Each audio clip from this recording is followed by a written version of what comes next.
अस्सलाम वालेकुम नाज़रीन, मैं हूं ज़मीर हैदर और आप देख रहे हैं प्रोग्राम पब्लिक पल्स। नाज़रीन, कल तक जो हम सुन रहे थे, एक आवाज़ आ रही थी कि शायद पीडीएम को दोबारा मुअस्सर बनाने की कोशिशें की जा रही हैं। शायद पीएमएलएन की तरफ से भी थोड़ी सी ये एक मूव सुनने में आई थी। उसके बाद पाकिस्तान पीपल्स पार्टी तो शायद पहले से ही कह रही है, लेकिन आज जो खबरें आई उसमें यह कहा गया कि पाकिस्तान मुस्लिम लीग नून अपने ही ग्रुप के लीडर को पार्लिमानी लीडर बना के, यानी कि अपने जो अलाइड हैं जिसमें जेयूआई है और बाकी जमातें हैं, सेनेट में अपना एक लीडर ऑफ द ऑपोजिशन बनाकर चलेंगे। और उनका क्लेम यह है कि जनाब वो अब मौसर जो है वो हिज़्ब इख्तिलाफ का किरदार अदा करना चाहते हैं। और उनका यह ख्याल है कि अगर यूसुफ रज़ा गिलानी साहब with the help of who's who वो शायद इतने मौसर जो हैं वो अपोजिशन लीडर साबित नहीं हो सकेंगे। और कल एक इजलास हुआ शाहिद खाकान अब्बासी साहब के घर पे, और उसमें ये फैसला किया गया जिसमें मियां नवाज शरीफ साहब ने भी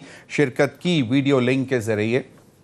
और उन्होंने ये वाज़े तौर पर कहा कि जनाब 27 सेनेटर्स की हमायत हासिल है पीएमएलएन को, तो वो अपना लीडर ऑफ द अपोजिशन तसव्वुर करें जिसको भी वो पार्लिमानी लीडर बनाएं, और वो पाकिस्तान पीपल्स पार्टी और एएनपी के बगैर अपना अपोजिशन लीडर जो है वो बना ले। और उनका ये ख्याल है कि जी फ्रेंडली अपोजिशन के बजाय अब हकीकी अपोजिशन का किरदार अदा करना होगा। अवामी मसाइल हैं, उनको उजागर करना है, अवामी मसाइल के लिए लड़ना है। और शायद पीएमएलएन और जेयूआई फे अगर वो मान जाती है इस बात पर, तो वो शायद इस बात पर अभी तक नाराज हैं कि यूसुफ रज़ा गिलानी साहब leader of the opposition senate में क्यों हैं। मियां नवाज शरीफ साहब का ये ख्याल है कि पंजाब में जो वज़ीर आला पंजाब उस्मान बुज़दार साहब के खिलाफ वोट ऑफ नो कॉन्फिडेंस लाने की जो मूव है वो बिल्कुल इसके हक में नहीं है। और उन्होंने सबको कह दिया कि जनाब हम किसी भी जो पाकिस्तान पीपल्स पार्टी की एक तजवीज़ है या जिस पर वो अमल भी करना चाहते हैं वो इसके हक में नहीं है। और कल उन्होंने वाज़े तौर पर कह दिया, लेकिन उन्होंने साथ ये भी कह दिया कि पार्लियामेंट में और पार्लियामेंट के बाहर बहुत एक्टिव किरदार अदा करना है पाकिस्तान मुस्लिम लीग नून ने और उनकी जो अलाइड पार्टीज हैं।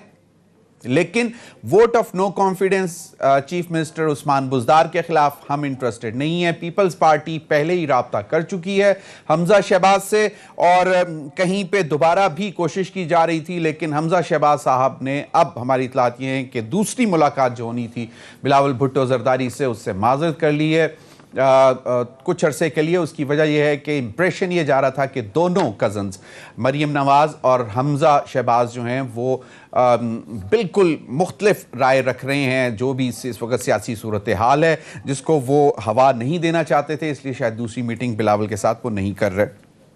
लेकिन पीपल्स पार्टी ये कह चुकी हुई है कि ईद के बाद शायद वो बड़ा तोहफा देंगे अवाम को, और उनका ये ख्याल है कि वो वोट ऑफ नो कॉन्फिडेंस होगा उस्मान बुज़दार के हवाले से, उनको हटाया जाएगा। और तैयारी उनकी यही है पीएमएलएन के leader of the opposition Punjab assembly में हमजा शहबाज साहब को राज़ी करने की कि वो लीडर ऑफ द हाउस बनने के लिए तैयार हों। और परवेज़ इलाही साहब एक ऑप्शन हैं, लेकिन परवेज़ इलाही साहब भी पहले कह चुके हैं कि जी नहीं, हमजा शहबाज का राइट बनता है, आप उधर ही अपना जोर लगाएं।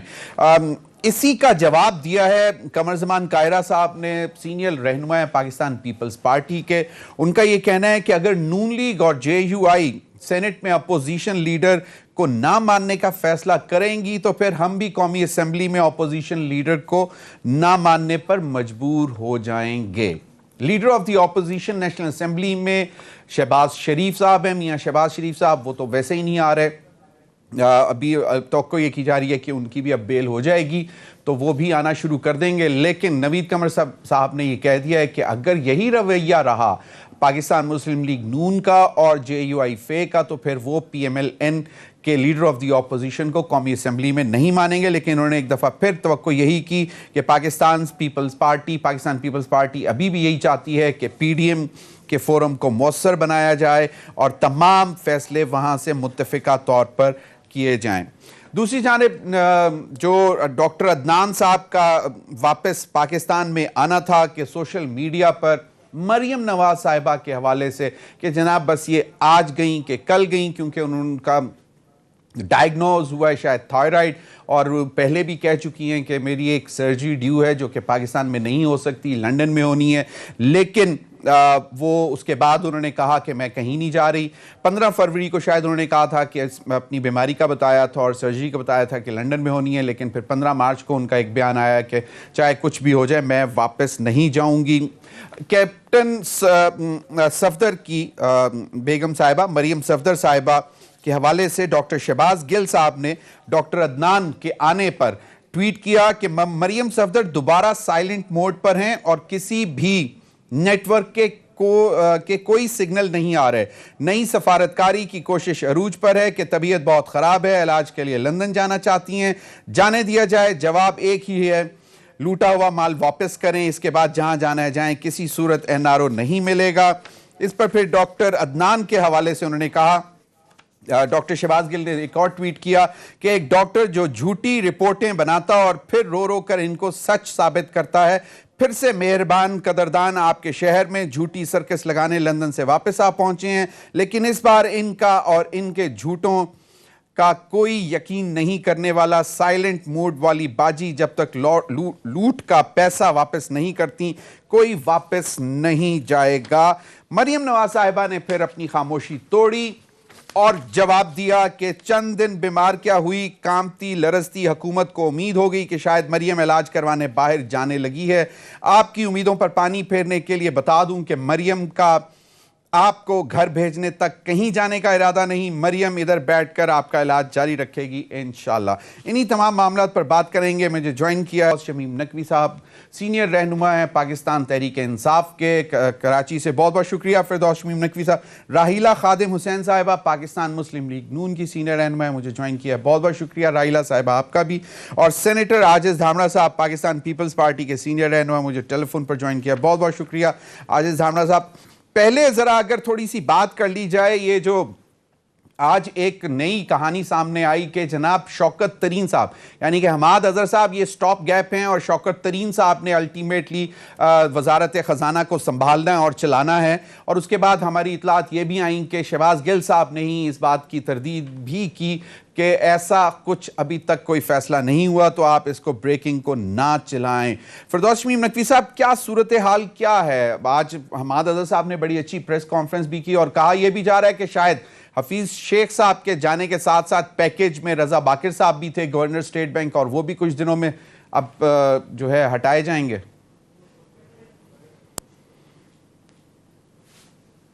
पहली बात तो ये कि शौकत तरीन साहब इलेक्टेड नहीं है और ना उनका सेनेटर बनने का कोई चांस है। अभी कोई सेनेट के इलेक्शन नहीं हो रहे और ना हमारी पार्टी के अंदर कोई इस किस्म का डिस्कशन हुआ है कि शौकत तरीन साहब को दोबारा वजीर खजाना बनाया जाए। तो ये हमाद अजहर के मुखालिफ ग्रुप ने कोई खबर लॉन्च की?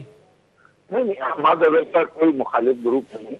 शौकत तरीन साहब एक काबिल इंसान हैं, लेकिन उन्होंने खुद भी इस बात की तरदीद कर दी और कहा है कि मैं जब तक मैप के केसेस मुझ पर खत्म नहीं होंगे मैं कोई सरकारी ओहदा नहीं लूंगा।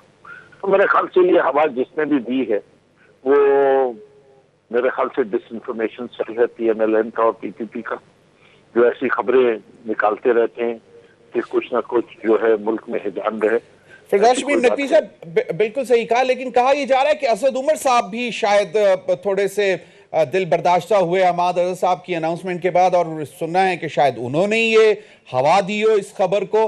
हालांकि हमें यही मालूम था कि ऐसा नहीं है, हमाद अजहर साहब पर पूरा एतमाद करके उनको वजीर खजाना बनाया गया है। देखिए, असद उमर साहब की एक बड़ी खास पोजीशन है और वो इस वक्त हमारी पार्टी के नहायत ही मुख्तदर किस्म के शख्स है और कैबिनेट के भी सीनियर मोस्ट लोगों में उनका शुमार होता है। वज़ीर आज़म के क्लोज कॉन्फिडेंट हैं। मैं ये नहीं समझता कि ना उनकी ये ख्वाहिश थी, ना वो चाहते थे कि हफीज शेख ने उन्हें रिप्लेस किया और वो हफीज शेख को रिप्लेस करें। वो as planning and development minister जबरदस्त किस्म का काम कर रहे हैं। एज चेयरमैन NCOC जबरदस्त किस्म की उनकी कारकर्दगी रही है। मेरे ख्याल से जो उन्होंने NCOC में काम किया है उसके पूरा मुल्क से आता है और आप भी असद उमर साहब को जानते हैं, बाकी हजरात भी जानते हैं। असद उमर साहब एक संजीदा किस्म के corporate as well as politician है, इस किस्म की कोशिश भी नहीं करेंगे वो। यकीन है। रजा बाकी साहब के हवाले से कहा जा रहा है कि शायद वो भी उस पैकेज का हिस्सा हैं जो IMF की टीम में, और उनको भी शायद अब और बाहर का रास्ता दिखाया जाएगा, गवर्नर स्टेट बैंक की सीट से हटाया जाएगा। ये फैसले जो है मेरे ख्याल से अभी तो जो स्टेट बैंक का एक्ट पेश किया गया पार्लियामेंट में उसमें जाएगा, और मैं समझता हूँ कि उसके अंदर जो एक चीज होगी, अगर ये बिल पास हुआ तो पार्लियामेंट्री कमेटी की ओवरसाइट है on the appointment of governors. तो जैसे ये बिल पास होगा, जो भी गवर्नर हो और वो दोबारा पार्लियामानी कमेटी की ओवरसाइट कमेटी के ऊपर आएगा, और वो पार्लियामानी कमेटी अप्रूवल देगी, तो जितने भी कैंडिडेट्स होंगे उसके बाद उसमें से जिसका अपॉइंटमेंट जो समझेगी, जैसे कि वो इसमें चेक एंड बैलेंस रखा गया है कि ये नहीं है। लेकिन अभी फौरी तौर पर इनको रजा बाकी साहब को हटाने का कोई आपको मतलब शुनीद नहीं है, आपको कोई इस किस्म की बात सुनाई नहीं दी कहीं से? देखिए, मेरे ख्याल से रजा बाकर साहब की जो परफॉर्मेंस रही है during the Covid time, economy की रिकवरी में, हाउसिंग सेक्टर के लोन्स में, इंडस्ट्री को लोन देके टेम्पररी जो फैसिलिटी दी थी, टेम्पररी इमरजेंसी रीफाइनेंस फैसिलिटी, इन सब चीजों का इतना मुस्बत असर रहा है मईशत के ऊपर कि आप ये कर नहीं सकते कि एक आदमी जो अच्छा परफॉर्म कर रहा है उसको आप कंडेम करके बाहर निकाल, उनको शायद नहीं हटाया जाएगा। बिल्कुल सही। राहिला खादिम साहब, मजबूरियां हो तो वो दूसरी बात, चलें दूसरी मजबूरियां चलें, वो भी पता लग जाएगा। राहिला खादिम साहिबा, कहा यह भी जा रहा है कि शायद हमने कल ये खबर दी थी अपने चैनल से कि प्राइम मिनिस्टर शायद अब चीफ मिनिस्टर पंजाब और चीफ मिनिस्टर KP को भी तब्दील करेंगे, और उनका ये आज भी उन्होंने एक मीटिंग चेयर की है जिसमें उन्होंने जहांगीर तरीन साहब के हवाले से जो उन्होंने मतलब उन्होंने नाम लेकर नहीं, लेकिन उन्होंने कहा कि शुगर माफिया, सट्टा माफिया और जो भी आवाम को लूटेगा उसके पीछे हम जाएंगे, उसको नहीं छोड़ेंगे। आज FIRs भी हो गई जहांगीर तरीन पर। तो अब आपको लगता है कि अब मामला प्राइम मिनिस्टर अपने कंट्रोल में लेकर बेहतरी की तरफ करने जा रहे हैं और ये दोनों चीफ मिनिस्टर्स भी हटाएंगे, और जिस तरह काबीना में रद्दोबदल होने जा रही है? बहुत शुक्रिया जमीर साहब। पहली बात तो मैं आप ही का बात का कह रही हूँ कि आपने ये बात अभी कही कि शायद इमरान खान साहब अब अपने हाथ में हर चीज कंट्रोल में करने वाले हैं। तो पहला सवाल तो ये बनता है, तो इससे पहले वो कंट्रोल किसके था? ये सारे मामला जो पाकिस्तान की इकोनॉमी को बिगाड़ दिया गया, माजरत से आप शायद गलत समझ बैठी। मैं बात जो कर रहा था वो जो आज उन्होंने मीटिंग चेयर की, उन्होंने ये प्राइसेस और रमजान के ओवरसाइट में वो सारा कंट्रोल अपने पास रखेंगे, जो मतलब प्राइसेस का इशू, ताकि महंगाई सबसे बड़ा चैलेंज था जिसकी वजह से हफीज शेख साहब को बाहर जाना पड़ा, वापस मतलब निकाला गया उनको। कभी कभी चैनल्स को सच भी बोल देना चाहिए, चाहे भूल चूक से सही बात सामने तो आगे कि आखिर 3 साल कौन कंट्रोल कर रहा था। बात ऐसे नहीं है, बात इतनी सिंपल नहीं है कि इमरान खान साहब, ये जब आप पहले दिन से देखिए 100 डेज आप ले ले, 300 डेज ले ले, 900 डेज ले ले, और उसके बाद चल सो चल हो गया मामला। आप किसी मामले में इनकी सीरियसनेस अगर आप देखें तो आपको शो होती नजर नहीं आती। आपने कहा जी 22 साल जद्दोजहद के तहत मैं बहुत बड़ी टीम लेकर आया हूँ जो पाकिस्तान में जनाब हरियाली कर देगी हर तरफ। आप पहले 100 दिन नाकाम हो गए, 300 दिन नाकाम हो गए, 900 दिन नाकाम हुए, और अब माशाल्लाह से जनाब तीसरा साल है, अब फेल पे फेलियर है आपके पास। आपने 3 सालों में 3 दफा अपना फाइनेंस मिनिस्टर बदल रहे हैं, आप मशीर आपने बेताशा बना रखे, बड़ी बड़ी सैलरीज के ऊपर आपने मशीरान रखे हुए, आपकी इकोनॉमी मुकम्मल फेल हो गई। आपने वजारत खारजा में न जाने क्या क्या 22 सालों में पैगाम देते रहे, आपकी खारजा पॉलिसी मुकम्मल तौर पर पाकिस्तान में नाकाम हो गई। आपके दोस्त मुमालिक आपके साथ हाथ मिलाने को तैयार नहीं है। आपका CPEC रोल हो गया, आपकी कहाँ है वजारत खारजा? आपका जनाब, आपका चाइना का आपका जो CPEC था जिसके ऊपर इतनी बातें किया करती थी, आज वो कहीं और चले गए और वहां पर जाकर हमें तंज दिए चले जा रहे हैं। जनाब इसी तरह अगर आप देखें तो फाइनेंस के अंदर भी इनकी इकोनॉमी बैठ गई। मुझे ये बताइए कौन सा ऐसा फैसला पहले थे तजर्बागार क्यों बना रखा है पाकिस्तान को? आपने क्या समझा कि यहाँ पर क्रिकेट की तरह एक खिलाड़ी बदलते रहेंगे, दूसरे को लाते रहेंगे तो शायद आप जीत? चलें, ये आपने बहुत सारे राहिला साहिबा सवालात उठा दिए। फिरदौस शमीम नकवी साहब से जानने की कोशिश करेंगे, खासतौर पर जो आपने खारजा पॉलिसी की तरफ इशारा किया, इस पर आज बात भी हो रही है कि पहले मोदी नाज़ी था, अब मोदी के साथ तजारत भी हो सकती है, तो इस पर भी बात करेंगे। आजिज धामरा साहब, आपका क्या ख्याल है कि मामला, क्योंकि ये दोनों लोगों का नाम जो मतलब एक का रुखसत होने का और एक का आने का, ये आपके साथ काम कर चुके हैं पीपल्स पार्टी में, शौकत तरीन साहब की क्लैरिफिकेशन फिरदौस शमीम नकवी साहब ने कह दिया कि उन्होंने भी इंकार कर दिया है। लेकिन जो भी इस वक्त सूरत हाल या तब्दीली की तरफ जा रहे हैं इमरान खान साहब, चाहे वो काबीना में हो, चाहे वो सूबों के वज़राए आला तब्दील करने हो, आपको लगता है कि अब ये राइट टाइम है, अच्छा वक्त है, अच्छे फैसले हैं और इससे बेहतरी आएगी?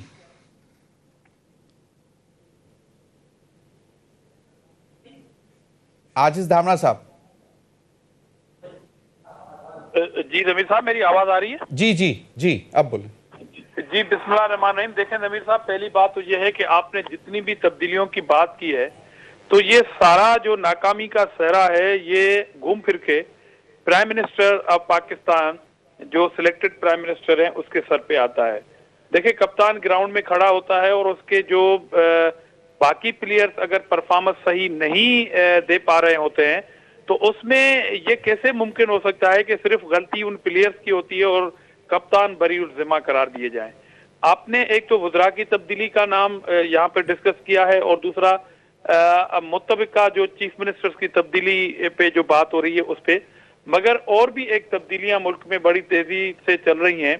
जो जो सूबे जो है वो पीटीआई के अंडर गवर्नमेंट चल रही है, वहां पर ब्यूरोक्रेसी में जो तब्दीलियां हो रही हैं वो भी पाकिस्तान की तारीख में इतनी जल्दी तब्दीलियां नहीं हो पाई जितनी तब्दीलियां आप चीफ सेक्रेटरी पंजाब से लेके आईजी पंजाब तक आ जाएं तो आपको नजर आएंगी। क्योंकि जब सुबह सिंध में जब आईजी की तब्दीली की बात होती है तो यही पीटीआई जो थी वो सबसे ज्यादा क्रिटिसाइज करती थी कि आप अपनी मंशा के मुताबिक अफसरान को लेके आते हैं और वो नहीं मानते तो आप उनको तब्दील कराते रहते हैं। एडी ख्वाजा वाला वाकया जो बहुत लंबा चला, बिल्कुल एग्जैक्टली। और यही आर्ग्यूमेंट जब हम इनके सूबों से पूछते हैं तो ये कहते हैं कि जनाब आला हम अपनी परफॉर्मेंस ठीक कर रहे हैं। तो परफॉर्मेंस ठीक नहीं है तभी तो आप कोशिश कर रहे हैं ना। और यही परफॉर्मेंस जब काबीना के वजीरों की बात आती है तो काबीना में परफॉर्मेंस नहीं कर पा रहे हैं, इसलिए तो आप तब्दील कर रहे हैं। आपने पहले कहा कि इस मुल्क में जो मेन इशू है इस हुकूमत का टारगेट वो है मईशत को ठीक करने के लिए, और वजारत खजाना की जो मिनिस्ट्री थी वो बड़ी इंपॉर्टेंट मिनिस्ट्री थी। आपने पहले ही कह दिया कि जी हमने पहले ही इस पे डिफेक्टिव वजीर बिठा दिए थे, हमारी सारी पीटीआई की टीम ने इस पे होमवर्क किया है, इसलिए हमने हुकूमत में आने के बाद 100 दिन में इसको कंट्रोल करने के लिए अपना कप्तान जो है वो असद उमर साहब को रखा। क्या हुआ उसके साथ? उसके बाद जब आप हफीज शेख को लेके आए मुआहिदा करके आईएमएफ से, आपने कहा कि सारी जो हमारी गलतियां थी उन सबको ठीक भी करेंगे और हमारे गवर्नमेंट के आखिरी दिन तक हम बेहतर परफॉर्मेंस के तौर पर पाकिस्तान के अवाम के पास जाएंगे। अभी आप कह रहे हैं कि महंगाई को कंट्रोल ना करने की वजह से हफीज शेख को उतारा गया है ओहदे से। अभी आ गए हैं आपके हमाद अजहर, जिसको आपने खुद हफीज शेख के कहने पे उतार दिया था उस पोजीशन से, जो वो ममलकती वजीर थे आपके फाइनेंस के। आपको अगर याद होगा रेवेन्यू के साथ थे, बिल्कुल उनके पास रेवेन्यू था। आपने जिसको कमान दी है पाकिस्तानी कौम को, ये आपने होप दिखाने की कोशिश की है कि यही हमाद अजहर, जो मैं पर्सनल नहीं हूं, मुझे बड़ा एहतराम है एक एक फर्द के साथ, मगर मैं पॉलिसी पे बात करता हूं, तो उसको आपने रिमूव किया था। अभी आप कह रहे हैं कि ये बेहतर परफॉर्मेंस कर सकेंगे। तो ये सारी सूरत हाल की नाकामी, ये बड़ा दिल करके बिल्कुल आजिज राना साहब, आपने मेरी गलती है। और इम्पोर्टेंट बात करना चाहता हूं, देखिए ये तो है वज़रा की और ब्यूरोक्रेसी की चेंजिंग, मगर इन्होंने सिंध में एक बड़े अच्छे नफीस शरीफ इंसान थे फिरदौस शमीम नकवी साहब, उनको अपोजिशन लीडर से उतार दिया। अब ये अगर मिसाल ये देखें, अब ये आप वैसे मुझे वैसे आजिज भाई ये समझ, हर प्रोग्राम में ये जब भी आपके साथ फिरदौस शमीम भाई बैठे तो होते हैं इस प्रोग्राम में, आप मेरे प्रोग्राम में ये बाकायदा तौर पर मेंशन करते हैं। नो डाउट बहुत ही नफीस, पढ़े लिखे और सुलझे हुए सियासतदान भी हैं और वैसे भी शख्सियत भी बहुत अच्छी है। इस पर मजीद भी बात करेंगे और थोड़ा सा ये भी जानने की कोशिश करेंगे कि अब क्योंकि आज प्राइम मिनिस्टर ने कहा है कि रमज़ान आ रहा है और रमज़ान से पहले उन्होंने कहा कि मैं खुद सख्त मॉनिटरिंग शुरू कर दूंगा और वो टेलीफोन कॉल भी लेने जा रहे हैं अवाम की संडे को। तो इस पर क्या मतलब उम्मीद की जा सकती है कि महंगाई का जिन वापस बोतल में बंद कर दिया जाएगा या नहीं? ब्रेक के बाद।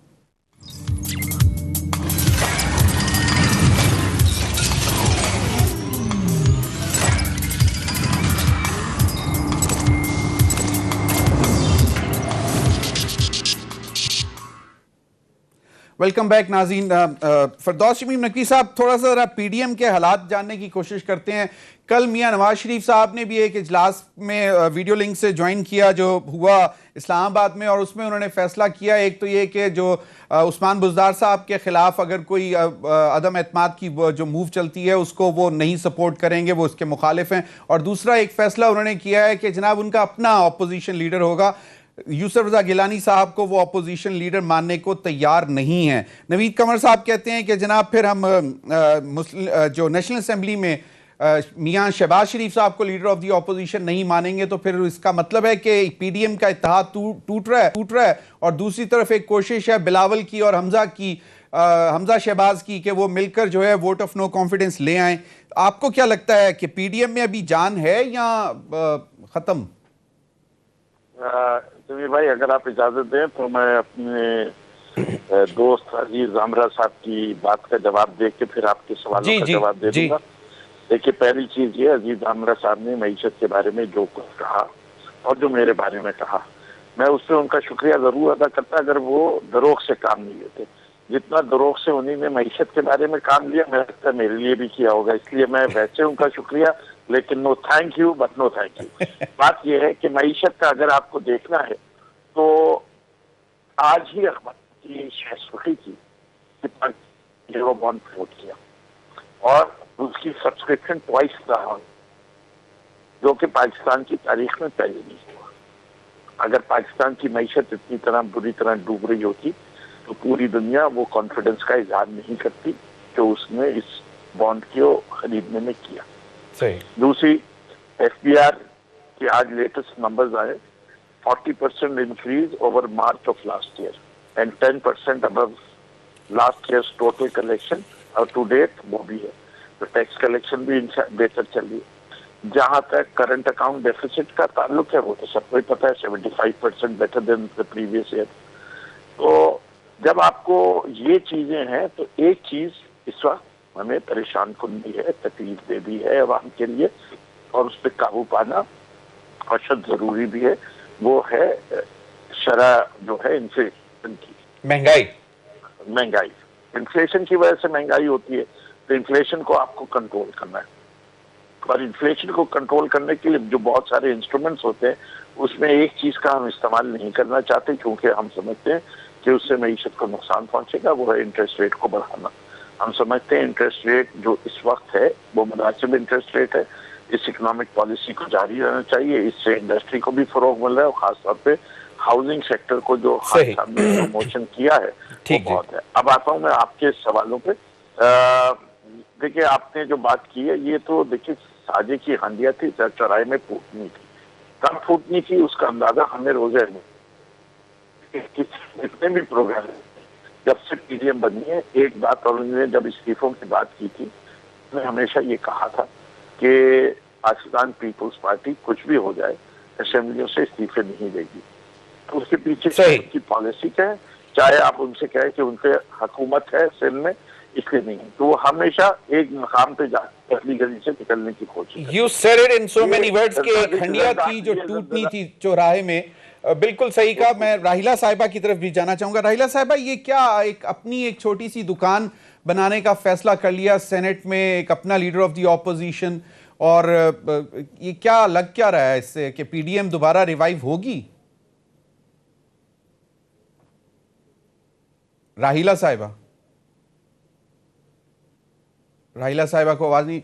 आजिज धामड़ा भाई, आपको क्या लगता कि ये जिस तरह के मामलात जो आज आए, नवीद कमर साहब ने भी कह दिया कि अगर वो हमारे लीडर ऑफ द ऑपोजिशन को तस्लीम नहीं करेंगे तो फिर हम भी उनके leader of the opposition national assembly में उनको तस्लीम नहीं करेंगे, तो पीडीएम पे फातिहा पढ़ दी जाए? देखें जमीर भाई, पहली बात तो अभी फिरदौस शमीम नकवी साहब ने फरमाया कि मईशत पाकिस्तान की तारीख में जितनी अच्छी हो रही है पहले इससे कभी नहीं थी। तो जनाब आली, आप अपनी मईशत के ठीक करने वाले कप्तानों को तो आप खुद रिमूव कर रहे हैं ना। पहले असद उमर को किया, फिर हफीज शेख की पॉलिसियों पे अगर मईशत ठीक हो रही है तो आपने उसको हटा भी दिया, और उसके ऊपर जो इल्जाम है वो यही है कि उन्होंने सही नमूने से इस मुल्क में बढ़ने वाली महंगाई को कंट्रोल नहीं किया। इट मीन्स कि आप उसकी पॉलिसी पे अदम एतमाद करते रहे, और आपने फिर वो शख्स को आगे लेके आए हैं जिसको आपने रिमूव किया था। अगर आपको याद है तो मैंने पहले भी अपने पहले सवाल के जवाब में ये बात की है। तो ये जब सारी चीजें अगर ठीक हो रही थी, मैं अगर का लफ्ज इस्तेमाल कर रहा हूं, तो फिर ये बार बार आप जो है लोगों को तब्दील करने की बात क्यों कर रहे हैं? और दूसरी बात यह है कि अभी भी दवाई सस्ती नहीं हो पाई, अभी भी महंगाई कंट्रोल नहीं हो सकी, अभी भी बिजली के रेट जो हैं वो बढ़ते जा रहे हैं, अभी भी गैस जो साबका हुकूमतों के रेट पे नहीं आ सकी उससे बढ़ती जा रही है। ये तमाम ऐसी चीजें हैं जो आपको अपने वजीरों को रिमूव करने से बिल्कुल कंट्रोल नहीं होगा। करप्शन जो है वो, आप पेट्रोलियम की अगर नाम ले लें तो नदीम बाबर को आपने रिमूव कर लिया, मगर जिसने अपॉइंट किया वो एज इट इज इस मुल्क का बड़ा दयानतदार शख्स जो है वो क़यादत कहलाती है। तो ये एक बहुत बड़ी डिबेट है। आप अपनी नाकामी का एक बार एतराफ कर लें। वैसे दवाइयों का जिक्र किया आपने आजिज दामड़ा साहब, वो तो अब सुनने में आ रहा है कि आमिर कियानी साहब जो कि मेन थे उनको भी शायद दोबारा कोई ओहदा दिया जाने का सोचा जा रहा है। सर ये नई बात नहीं है ना, ये नई बात नहीं है। मैं तो कह रहा हूं कि जो खुसरो बख्तियार था उसको उस वक्त तक वो वजारत से निकाल देते जब तक कोई इंक्वायरी, कोई कमीशन, कोई FIA किसी नतीजे पे पहुंच नहीं पाती। मगर जो रिटायर्ड हो गए वो FIA के डायरेक्टर थे बाजवा साहब, उन्होंने कहा कि 400 अरब रुपए का टीका लगाने वाले लोग जो हैं चीनी कमीशन में, वो तो काबीना में जहांगीर तरीन साहब के बेटे पर, उन पर बाकायदा FIR कट गई, दामाद पर भी। सर वो इसलिए कटी है कि इलेक्शन में, सेनेट इलेक्शन में उन्होंने उस तरह की मदद नहीं की इनकी। शायद ये गुस्सा था जो उनको निकालना था। उसके साथ साथ आप खुसरो बख्तियार को निकाल दें काबीना से, वो बरीउल जिम्मा हो जाए इल्जाम से, फिर वापस आ जाए, ज्वाइन करें। तो अब इसका भी जवाब दे देना, ये जो PDM के हवाले से जो आपने मैं अभी आ रहा हूँ। मैं अभी आ रहा हूँ। देखें, लीडर ऑफ अपोजिशन जो ऑफिशियल ये नोटिफाई वो यूसुफ रजा गिलानी है। अगर PDM की कुछ जमातें ये समझती हैं कि यूनानी मसली फैसला किसी और के लिए हुआ था, तो यूनानी मसली नहीं हुआ था, क्योंकि पीपल्स पार्टी के साथ साथ अवामी नेशनल पार्टी भी सिग्नेचर करने वालों में शामिल थी। और जो PMLN के जो दोस्त थे उनके जो लिस्ट थी उसमें अपना फजल रहमान साहब की पार्टी के लोगों के सिग्नेचर मौजूद नहीं थे। मगर बावजूद इस बात के कि एक notified leader of the opposition को इग्नोर किया जाएगा, तो मेरे ख्याल में ये बैड मैसेज जाएगा, क्योंकि दूसरा ऐवान भी आपके पास मौजूद है और उसमें भी ये फिर रिएक्शन नजर आएगा। इसलिए मेरे ख्याल में कि PDM का सरबराही इजलास होने का इंतजार किया जाए, क्योंकि तमाम जमातें जो हैं, ये तो मियां नवाज शरीफ साहब ने फैसला दे दिया जी कल के इजलास में। आज अखबारों में खबरें छपी हुई हैं। उनको इख्तियार है, जारी वो अपनी पार्टी के रहबर हैं, ये हेड हैं, उनको ये इख्तियार है। मगर मैं ये कह रहा हूं कि इंतजार कर, आप चीफ मिनिस्टर पंजाब हटाने में बजद रहेंगे, मतलब पीपल्स पार्टी कोशिश करती रहेगी? हमारी ये तजवीज है, हमारी तजवीज है। चलें इस पर मजीद भी बात करते हैं। अभी आखिरी बात जी, हमारी ये तजवीज है कि जो 26 नुकात PDM के बनने के दिन ये तय हुए थे, जो मीडिया को भी दिए गए थे, उसमें लास्ट ऑप्शन रेजिग्नेशन का था। उससे पहले एक ऑप्शन था वोट ऑफ नो कॉन्फिडेंस का। नहीं, लेकिन तो वो प्राइम मिनिस्टर इमरान खान साहब के खिलाफ था या चीफ मिनिस्टर पंजाब उस्मान बुज़दार के खिलाफ? ये देखें, चीफ मिनिस्टर पंजाब, क्योंकि वो वसीम अकरम फिलस हैं, वहां पर एक बहुत बड़ा सूबा है पंजाब, वहां पर आने के बाद ये नेशनल असेंबली चलें, बिल्कुल आजिज दामड़ा साहब, मुझे ब्रेक का कहा जा रहा है। इस पर मजीद मैं आपसे लूंगा कमेंट, क्योंकि ख्याल ये है कि पीपल्स पार्टी की ये मूव जो है ये सिर्फ इसलिए है क्योंकि मरियम नवाज और मियां नवाज शरीफ साहब कह चुके हैं कि जी हमें नहीं हटाना उस्मान बुज़दार को, और अब कोशिश ये की जा रही है कि हमजा शहबाज के साथ मिलकर या शहबाज शरीफ साहब के साथ राब्ते बढ़ाकर पीपल्स पार्टी इस मूव को आगे लेकर चले और वोट ऑफ नो कॉन्फिडेंस लाएं चीफ मिनिस्टर उस्मान बुज़दार के खिलाफ। इस पर भी बात करेंगे ब्रेक के बाद।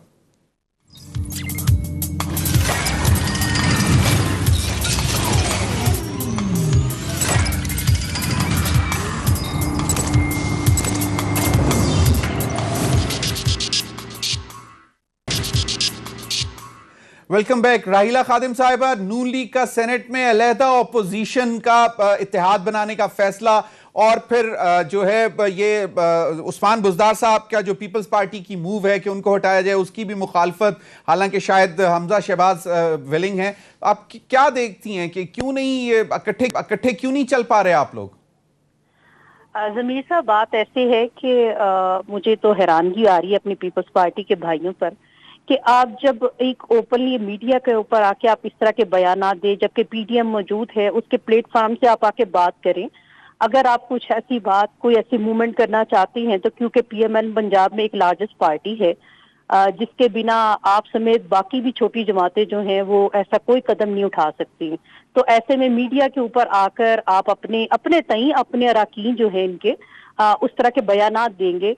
हालांकि ये बातें तो पीडीएम के अंदर तय होनी चाहिए कि पीडीएम ऑलरेडी ये प्लेटफॉर्म हमारे पास मौजूद है कि हम उसके अंदर ये बात लेकर जाएं, और कोई अगर ऐसी मूवमेंट लाना चाहते हैं तो आप ये बात करें उस मीटिंग के दौरान, बजाय इसके कि अगर इनकार कर चुकी हुई हैं, तो अब वो हमजा शहबाज साहब को राजी करने की कोशिश कर रहे हैं। देखिए, हेलो जी जी जी जी, जमीर साहब दोबारा से बात करिएगा।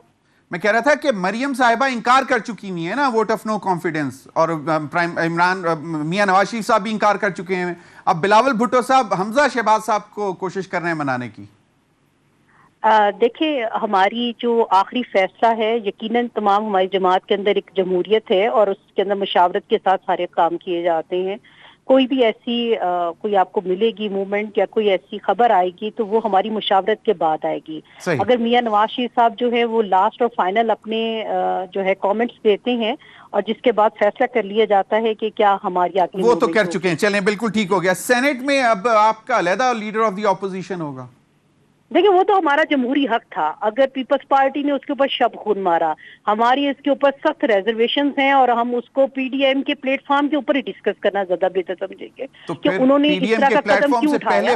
बिल्कुल, हम ये उसके अंदर हम फैसला करेंगे और हम बात भी अपनी करेंगे, अपनी रिजर्वेशन का इजहार करेंगे। ठीक है, चलें, बिल्कुल। आजिज धामड़ा साहब। देखिए जमीर भाई, सद एहतराम के साथ कि पहला ट्वीट किसने किया था पीडीएम से हटके, उसके बाद जवाब में ये चीजें बिल्कुल आई एक्शन के रिएक्शन के तौर पर। और दूसरी बात, जब एक पार्टी ये फैसला कर चुकी है कि हमें किसी भी सूरत में पार्लियामेंट में नहीं रहना, तो वो पार्टी इस तरीके की, वो मतलब अपना अपोजिशन लीडर और ये सारा मामला जो गड़बड़ हुआ वो एक ट्वीट के बाद हुआ।